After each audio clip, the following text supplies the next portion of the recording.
Philippines. Ayaw niya mag-miss.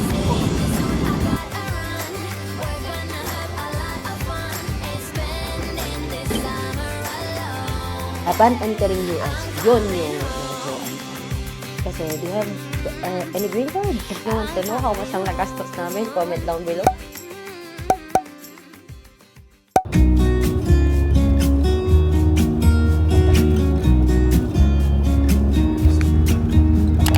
I've been feeling so small.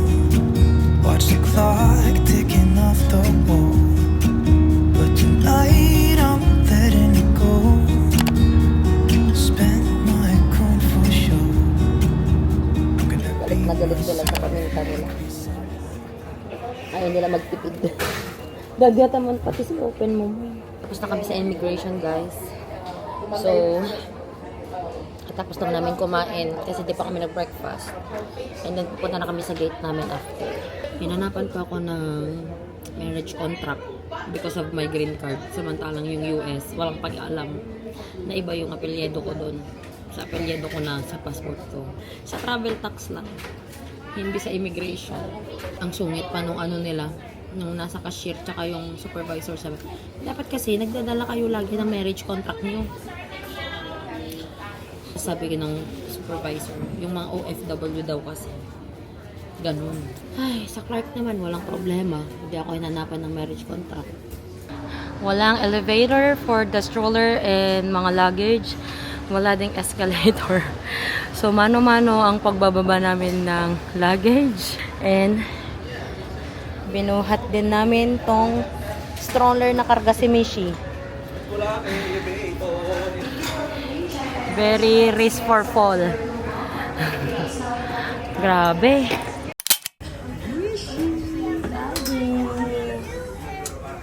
Going back to the US na. Goodbye, Philippines. Mishi Bang! Mishi Bang, Mishi Bang. Ay sus, kamot na naman, daddy. Yay! Ala, kamot ng kamot. Hindi na.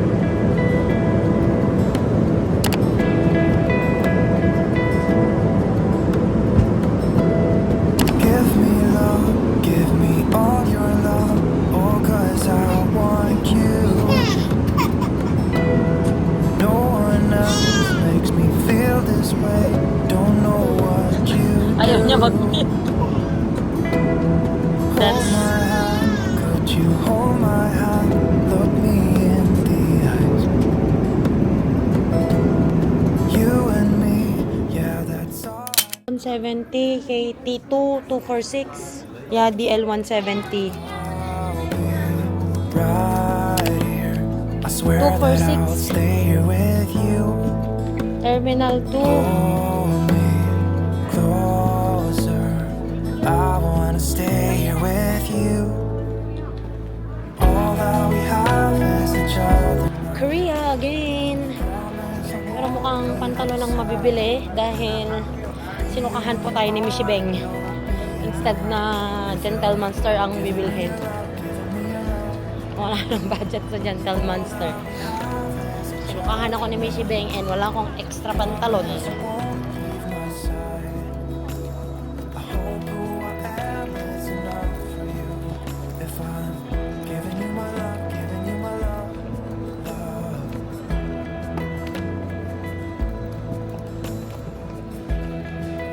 Just 25.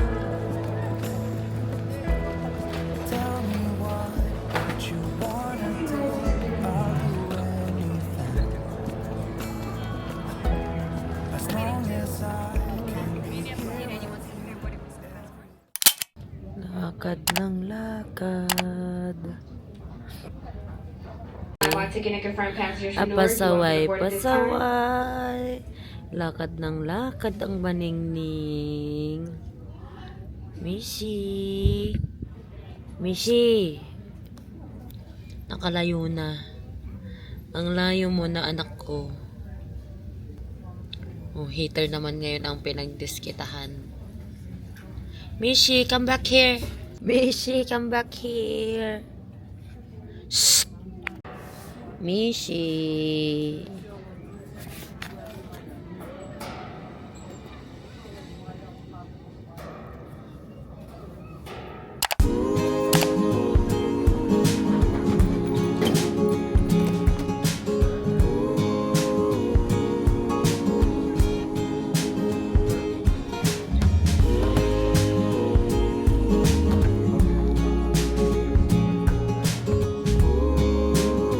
Kami na lang ni Mishi ang naiwan dito. Iniantay namin si Daddy. Lahat ng carousel nag-close na. As in, kami na lang ni Mishi. Tapos may 3 tao dito sa area. Wala kasing ano dito. Wala kasi silang cart. Kaya hindi kami makalabas ng minsan. Ang dami naming luggage. Meron kaming 4 na malalaking check-in. 3 carry-on. 2 isang stroller, isang car seat. Tapos 2 backpack. So, mahirap. Medyo nagmamaktol na ito. Hindi mo naman nilulunok. Anak ko, basa na yung damit mo. Oh, ay, no. You're just playing with your water. Hi? Anak ko. Oh, yung shirt mo, oh, it's already so wet. Hindi mo naman nilulunok yung water. Oh, dapat swallow mo yung water. Nilalabas mo naman. Nakikita ko na yung ngipin mo may tumutubo na naman. Huwag ka na mag-cry. Huwag ka na mag-cry. Don't cry, Mishi. You should just keep it inside. Learn how to hide your pain. Fly high. Oh, that's enough na. Oh, mommy's not gonna sing anymore.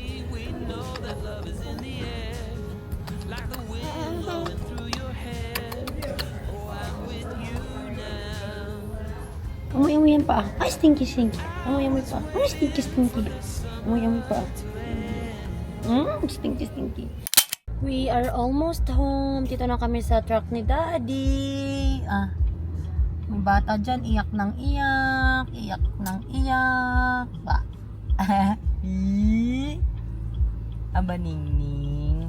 Pagod na kami guys. Pero pagdating namin sa bahay ay papaliguan namin si Mishi kasi ang dami niyang rashes. So, kailangan mapaliguan siya para malagyan siya ng mga gamot kasi yan ang next na project natin. Pakinisin ulit siya. Hindi na baling hindi makinis ang mami, basta ang anak makinis. And then, magluluto ako kasi gusto daw ni Mac ng kanin. Daytime naman sa Pilipinas ngayon eh. Jet lag it is. Si Wormy na. Did you miss Wormy?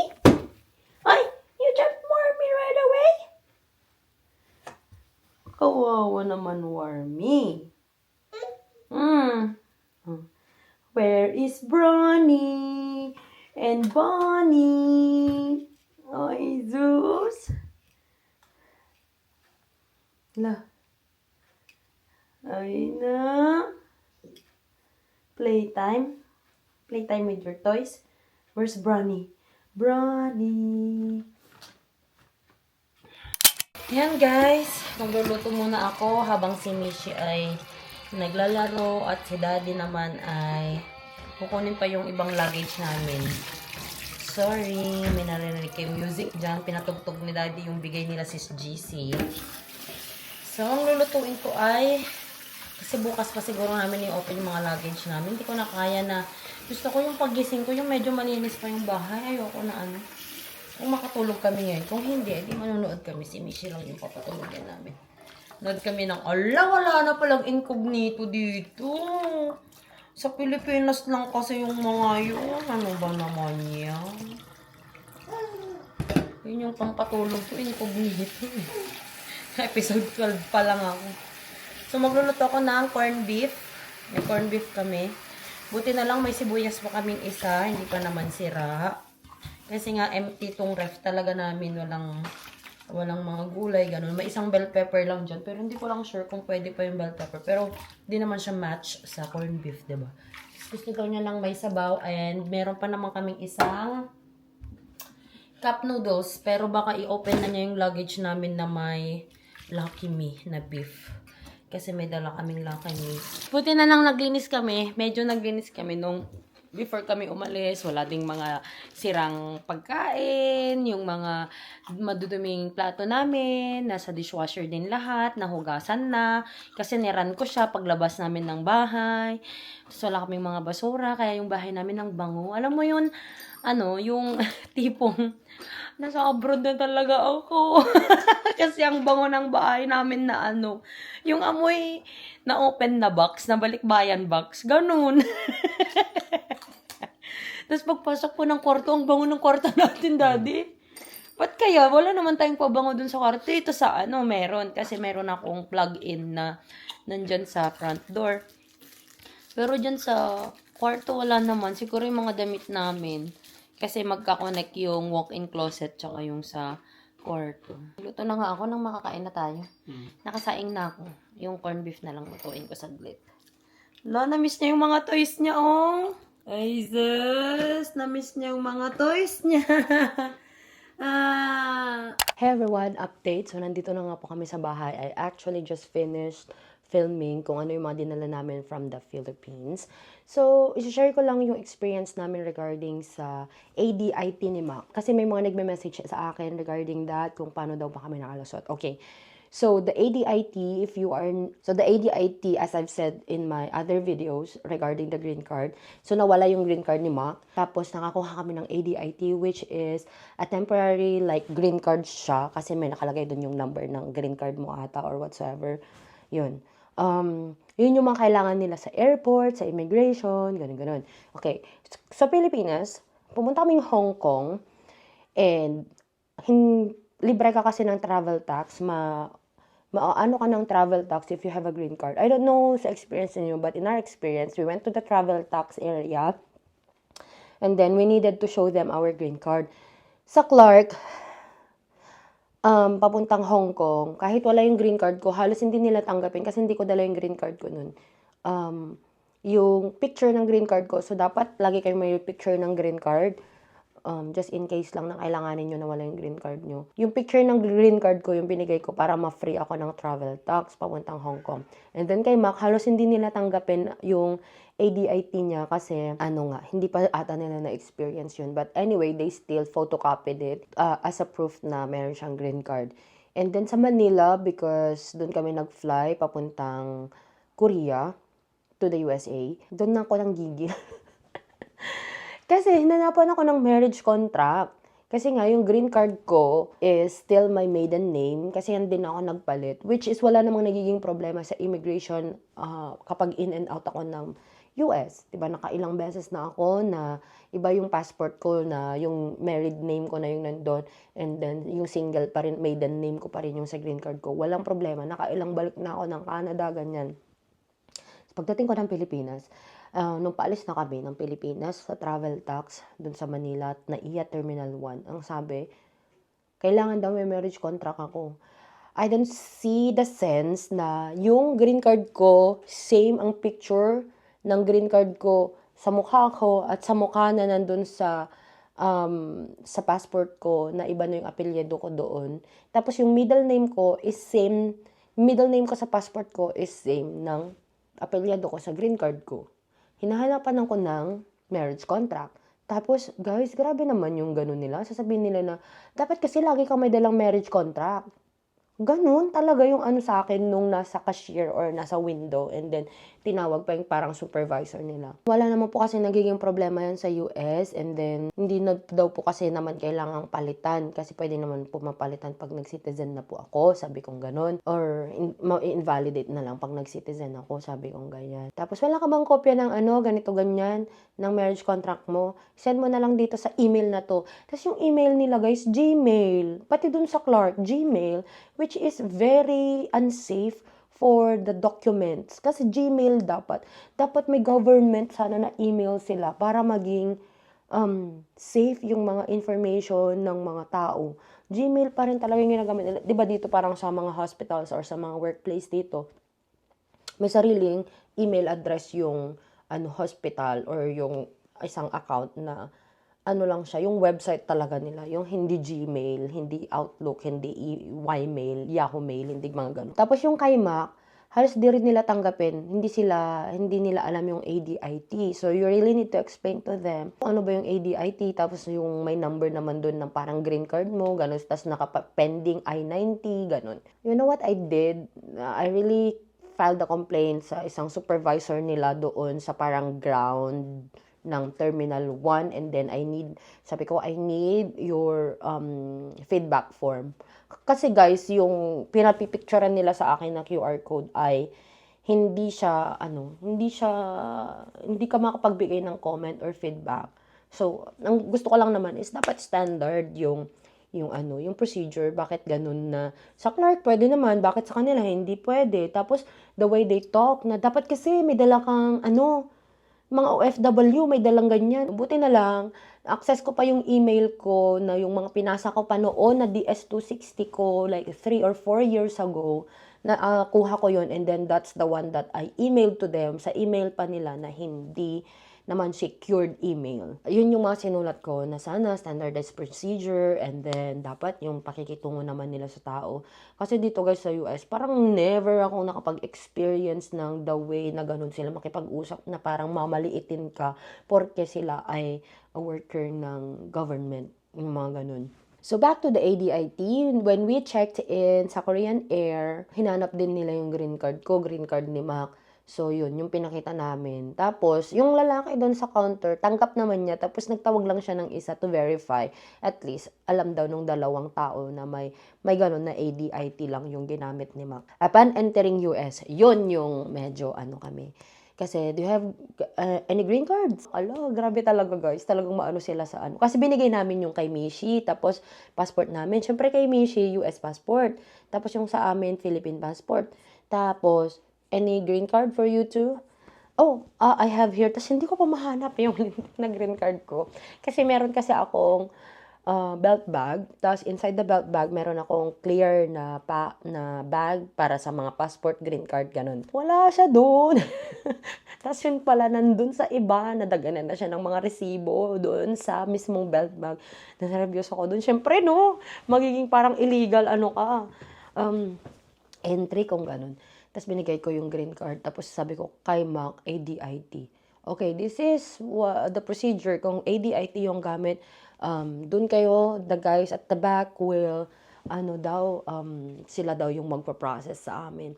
It took us parang, kasi nag-stop na yung carousel sa mga, namin, nung pumunta kami dun. Ang tagal namin dun, guys, kasi may mga ibang tumarating, buntis, iba. I don't know. Basta yung kay Mac, ang tagal.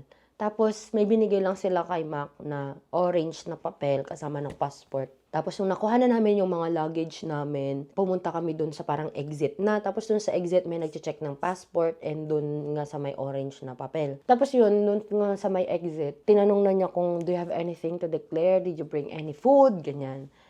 Tinanong kung saan kami galing. Sabi ko, Manila, Philippines. Did you bring chicharon? Oh no, we don't eat pork. Sabi ko na lang, okay, ano pa daw yung mga dinala namin? Wala naman, sinabi ko, we have cooked hot dog. Ayun na, yun na yung nilista. Tapos pumunta kami ng in-scan. You need to go to the agricultural department daw. Doon lang naman. May scanner din doon. Hindi ka naman ipapascan. So, kung ayun yung i-declare yung mga dala nyo, hindi na kayo papabilikin doon sa scanner dyan sa Minneapolis. Nung in-scan, lahat nga may pagkain, so medyo nainis yung mga officers sa amin kasi 4 na check-in luggage namin na malalaki may pagkain. Sa next video, you will see kung ano yung mga nakalusot. Dahil dun sa orange, kaya kami na-stop dahil dun sa ADIT. So kung ADIT yung gamit nyo, kung wala sana yung orange na yun, hindi sana kami papapuntahin. Hindi sana kami stop kasi yung iba, nagpa-pass through lang sa exit, papuntang exit yung pag mag-recheck ka, ganun. Recheck ng bags. Pero dahil nga may orange kami, kaya niya chinek, tapos doon niya rin sinulat. Yung ganyan.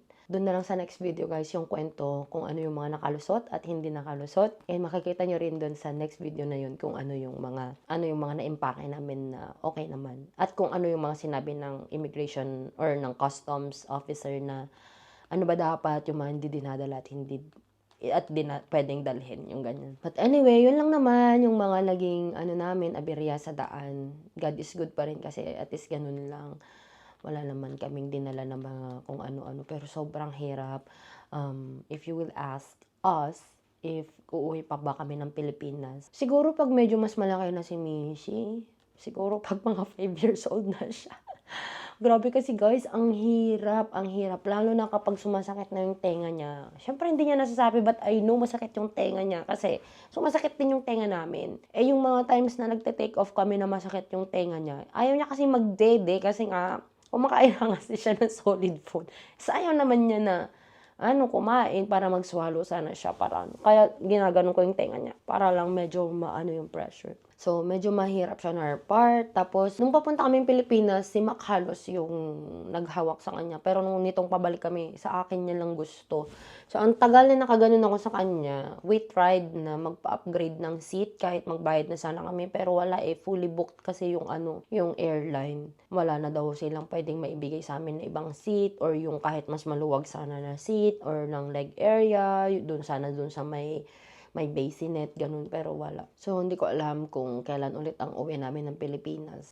Or, kung uwi man kami, hindi ganun yung gagawin namin na dire-diretso na almost more than 30 hours hanggang nakarating kami from here sa bahay hanggang sa makarating sa bahay. So, sobrang tagal. Pero, worth it naman kasi nakita si Mishi ng buong pamilya sa side ni Mac at sila lolo't lola ko din, nakita din nila siya. Tuwang-tuwa naman sila sa bata. And gusto kasi namin na ma-practice sana niya yung culture, Filipino culture, ganun. Kasi nga, ito yung mga core age niya, developmental age niya. But, sobrang hirap. Una, magastos. If you want to know how much ang nagastos namin, comment down below. Baka gawan ko yan ng video. That's it for this video. If you haven't subscribed to this channel yet, please do subscribe and hit the notification bell para lagi kayong ma-update every time that I upload the video here on this channel. And if you haven't followed me yet on my Instagram and on my Facebook, the name is Joy of Mia. And I'll talk to you guys on my next one. I've never ever felt this way, longing for you because